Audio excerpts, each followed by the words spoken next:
పరిగెత్తరా బాబు, పారిపోతున్నాడు.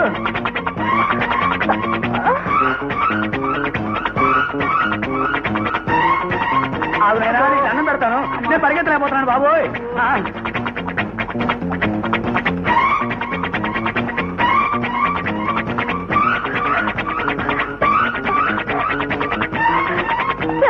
నన్ను రక్షించండి, నాకు తండ్రి లాంటి వారు. ఆ తర్వాత నేను చెప్తాను. కరెక్ట్. నీ వయసు వాలకం చూస్తుంటే నువ్వు ఇంకో కుర్రాడు ప్రేమించుకున్నారు. వాడు నిన్ను చూసి రాణి అన్నాడు, నువ్వు రాజా అన్నావు. ఇద్దరూ కలిసి సముద్ర ఒడ్డుకెళ్లారు. వాడు నిన్ను వదిలేసి ఈదుకుంటూ అవతల ఒడ్డుకెళ్లాడు. నీకు ఈతరాకి యువతల ఒడ్డు నుండిపోయావు. అందుకని సముద్రం వదిలేసి వాడి కోసం రోడ్డు మీద వెతుకుతున్నావు. చెప్పు, ఆ గదవెవరో చెప్పు. చేతిలో తుపాకీ ఉంది, అందులో తోటా ఉంది. అది పేల్చాలంటే వాడి తలకాయ ఢాముని పేలిపోతుంది. చెప్పు, ఆ గదవెవరా? మీరనుకున్నట్టు ఆయన మోసగాడు కాదనుకోండి, కానీ చూడు కన్నా, ప్రేమించిన వాడు ముష్టివాడైనా మనసిచ్చిన దానికి మహారాజులా కనిపిస్తాడని నీకు వాడు మంచిగానే కనిపించచ్చు.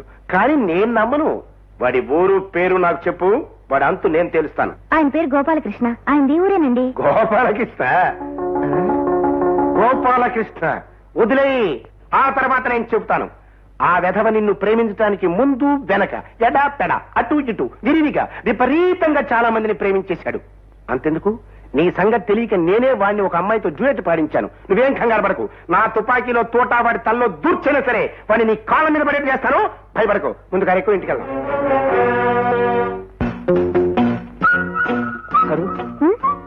నువ్వు చిన్నాడిని పోలీసులు తరుణ్ వైపు వెళ్ళు. వాడికి ఏదైనా సహాయం చేయి. మరి మీరేటెళ్తారు? నేను హత్య జరిగిన చోటుకు వెళ్తాను. లక్ష్మి గురించిన వివరాలు ఏమైనా దొరుకుతాయేమో. Okay okay.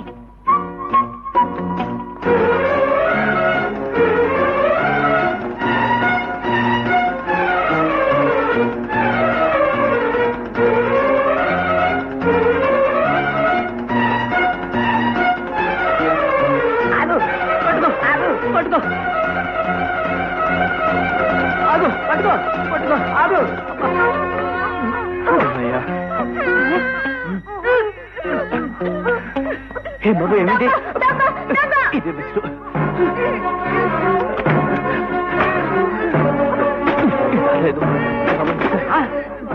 ఈ కాస్త టైంలో మరో దొంగతనం కూడా చేశాడు. వాడిని అవ్వకూడదు. పదా పట్టుకుని పడుకో.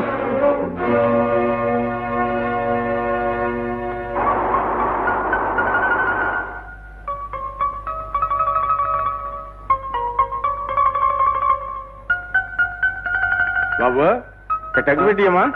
అబ్బే నాకు అలవాట్లేదండి.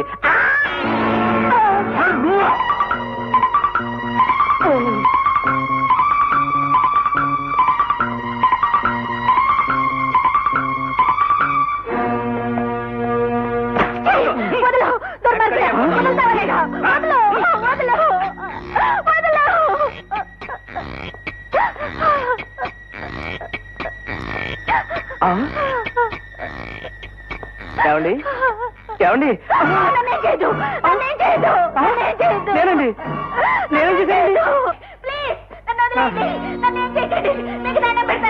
లోపలేదు గొడవ చూద్దాం బాగా. అరే నాకేం తెలియదండి. అయ్యో ఇదేదో రేపు కేసు. పారిపోతున్నాడు. పట్టుకో.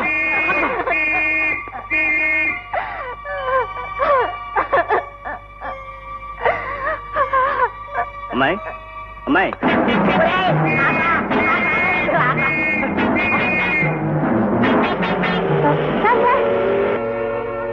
ఒక విషయం సార్. ఆపే. ఆ తర్వాత నేను చెప్తాను. ఆ గోపాలకృష్ణగా నిన్ను మోసం చేసుంటాడు. దాంతో నువ్వు రోడ్డును పడ్డావు. అంతెందుకు, ఆ రోజు వాడు నీతో పాట పాడిన పద్ధతి చూస్తేనే ఆ రాస్కెల్ మీద నాకు అనుమానం వచ్చింది. తను నన్ను మోసం చేయలేదు సార్. ఆయనే ప్రమాదంలో చిక్కుకున్నారు. ఇప్పటి వరకు చిక్కుకోలేదు. నాకు కనిపించాడంటే చిక్కుకున్నట్టే. అదిగా సార్. ఆపే. ఆ తర్వాత నేను చెబుతాను. వాడు చెలరేగిపోయి మోసం చేసిన మరో అమ్మాయి లోపలుంది. ఆయన చూశామంటే వాడు ఎలాంటి వాడు నీకే అర్థమవుతుంది. లేదు సార్, ఆయన మంచివారే. అనవసరంగా మాట్లాడిన కోపం తెప్పించకు. కారులో తుపాకీ ఉంది, అందులో ఒకే తోట ఉంది. అది పేల్చానంటే నీ తల ఢామున పేలిపోతుంది. అసలు అమ్మాయి ఇచ్చే టైప్ చూసామంటే వాడు ఎలాంటి టైప్ రాసుకెలో నీకే అర్థమవుతుంది. పదా మనం త్వరలో పెళ్లి చేసుకున్నాం రాదా? కానీ పెద్దవాళ్ళు అడ్డొస్తే మన ఇద్దరి మధ్యకి ఏ శక్తి వచ్చినా మనల్ని విడదీయలేదు.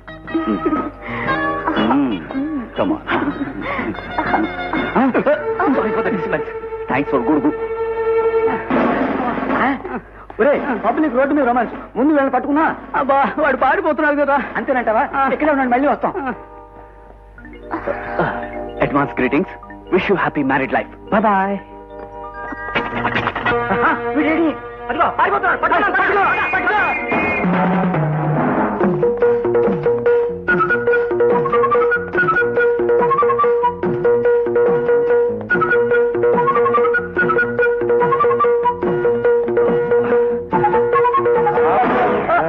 సార్ ఏమిటి మరో అమ్మాయిని మోసం చేసి తోక తెగిన ఎలికిలా పరిగెత్తుకొస్తున్నావా? అమ్మాయిని మోసం చేయటం కాదు సార్ నా వెనకాల భయంకరమైన వెలన్ టైప్ రెడీ వెంట పడుతుంటేను ముందా తుపాకీ పక్కన పెట్టండి సార్ అబే ఇలాంటి సినిమా కథలు చెబితే నేను నమ్మి నిన్ను వదిలేస్తాననుకున్నావా? అది కాదు సార్ అసలు ఏం జరిగిందంటే అబే ఆ తర్వాత నాకు తెలుసు. ముందు నువ్వు సరోజ అనే అమ్మాయిని సరదాగా ప్రేమించి సరదాగా నా ముందే డ్యూయెట్లు పాడి సరదాగా ఆ అమ్మాయిని వదిలేశావు. ఆ తర్వాత లక్ష్మి అని మరో అమ్మాయిని సరదాగా ప్రేమించి ఏ తుప్పలమ్మట పొదలమ్మట డ్యూయెట్లు పాడేవో నాకు తెలియదు, కానీ ఏడుస్తూ ఆ అమ్మాయి నాకు తగిలింది. అంతే, ఈ తుపాకీ మీద ప్రమాణం చేసి ఆ అమ్మాయిని రక్షిస్తానని మాటిచ్చి మా ఇంట్లో పెట్టొచ్చాను. అంటే లక్ష్మి మీ దగ్గరే ఉందా సార్? లక్ష్మే కాదు, నువ్వు డ్యూయెట్ లాగించిన సరోజ కూడా నా దగ్గరే ఉంది. అసలు వాళ్ళిద్దరిలో ఎవరిని నువ్వు నిజంగా ప్రేమించావు, ఎవరిని కాలక్షేపానికి ప్రేమించావో వెంటనే చెప్పు. లేకపోతే నా చేతిలో తుపాకీ ఉంది, దీంట్లో ఒక్కడే తోట ఉంది, అది పేల్చానంటే నీ తల ఢామ్ము పేలిపోద్ది. అది కాదు సార్. నువ్వు చెప్పిందంతా విన్నాక నువ్వెంత ప్రమాదం నుంచి బయటపడ్డావో నాకు అర్థమైంది లక్ష్మి. నీకోసమే మేమందరం వెతుకుతున్నాం. నువ్వు నిజం బయట పెడితే మనందరి కష్టాలు గట్టెక్కుతాయి. ఇక్కడున్నావా శిలక? నువ్వు నోరిప్పితే నా నేరం బయటపడిద్దే. అందుకని వద్దు, నీకు దండం పెడతాను. లక్ష్మి ఏం చేయాలి? నన్ను వదిలే, నన్ను వదిలే. నువ్వు చెప్పే భేతాళ కథలేవి నేను నమ్మను. భేతాళ అర్జెంటుగా నువ్వు గదిలోకి వెళ్ళాలి. అక్కడ నువ్వు నిజంగా ప్రేమించిన అమ్మాయిని నాకు చూపాలి. లేకపోతే నా చేతిలో తుపాకీ ఉంది, అందులో ఓ తోట ఉంది, అది పేలిస్తే నా తల పేలిపోతుంది. కరెక్ట్. ఇది ఎక్కడ తోటాలో గోలండి. చేతిలో తుపాకీ నడు. సరోజా, సరోజా, సరోజా.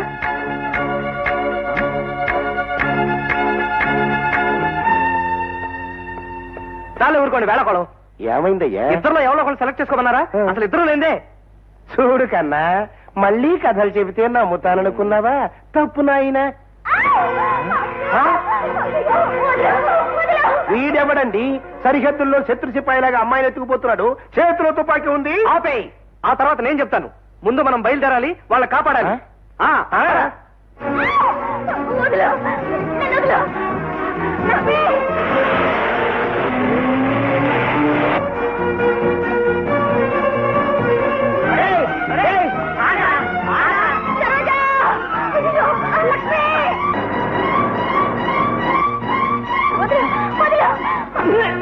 చూసుకుని వెళ్ళయ్యా. ఎక్కడో చూసిన మొహం విన్న గొంతుకులా ఉంది. ఏమిటి ఇక్కడ కూర్చున్నారు? మా లక్ష్మిని ఎత్తుకుపోతున్నారండి. లక్ష్మినా? చూస్తే వాడు కనపడ్డు. మనం హాస్పిటల్కి వెళ్తాం. రోడ్డు చూడు. అదిగో వాడే, వాడే మనకు పట్టుకుందాం. పట్టుకుందాం పద.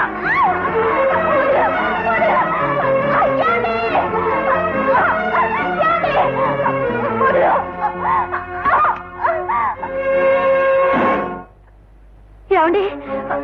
వచ్చే నువ్వు ఇంకా బతికే ఉన్నావంటే ఇప్పుడు ఎక్కడికి వెళ్తావరా? ఊపిరందట్లేదు. వాడినదే నా చేతిలో తుపాకీ ఉంది. బ్రతికే ఉంది, అనవసరంగా చచ్చిపోయిందనుకుని కంగారు పడ్డావు.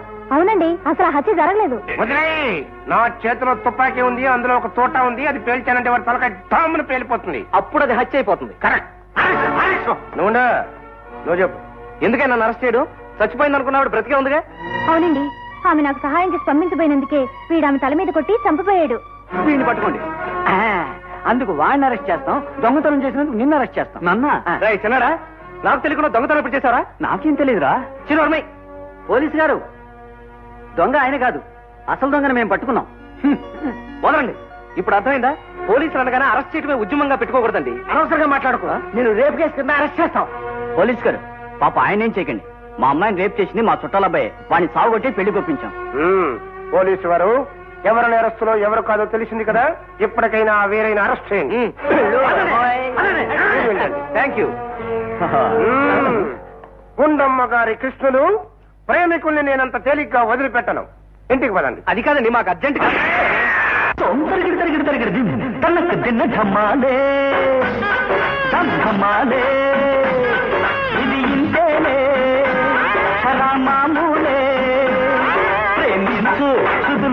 కానిస్టేబుల్